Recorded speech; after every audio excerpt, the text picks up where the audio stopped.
Miks karu kardab inimest? Karutaat juhtus oma õhtusel jalutuskäigul kokku Sääsememmega. Sääsk lendas parajasti ringi mööda karjamaad ja imes lehmadelt verd. Tere õhtus, Sääseemand, ütles karu. Eks tere kah ise, naabrimees, vastas Sääsk lahkelt.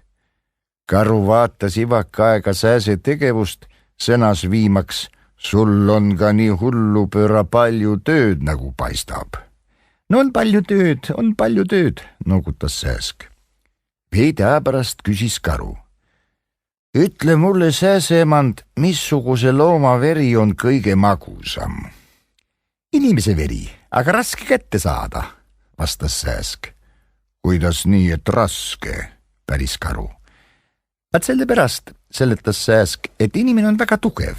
Eks sa ju näe, mihuke koletu suur mina olen, mihuke hirmus nokk, mihukesed vägevad jalad, mihuke jäme kere.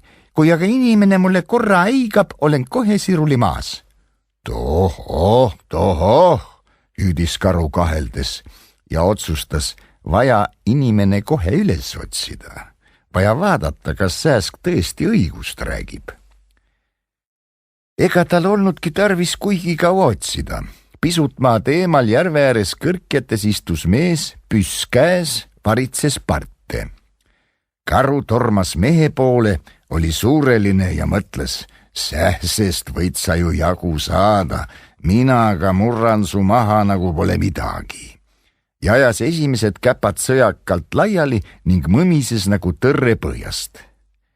Mees kuulis müdinat ja möörgamist, vaatas ringi, nägi karu. Kohkus küll hirmsasti, ei kaotanud aga siiski julgust, pööras püssi otsa ümber, põmmutas mõlemast torust karule otse koonu pihta. Linnuhaavlid olid küll peenikesed, panid aga karu silmnäo kangesti kipitama.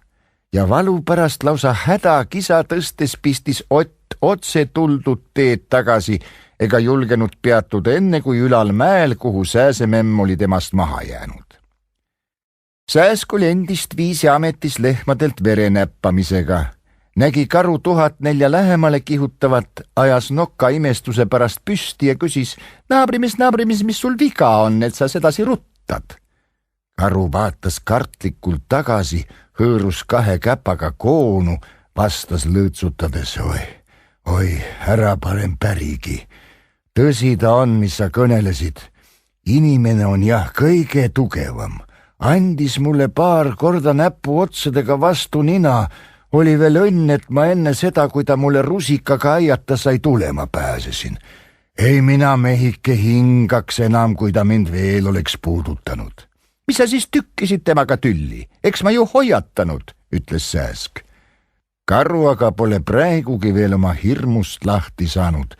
Kui inimene talle metsas vastu juhtub, pöördub ta kohe kõrvale ja lippab minema.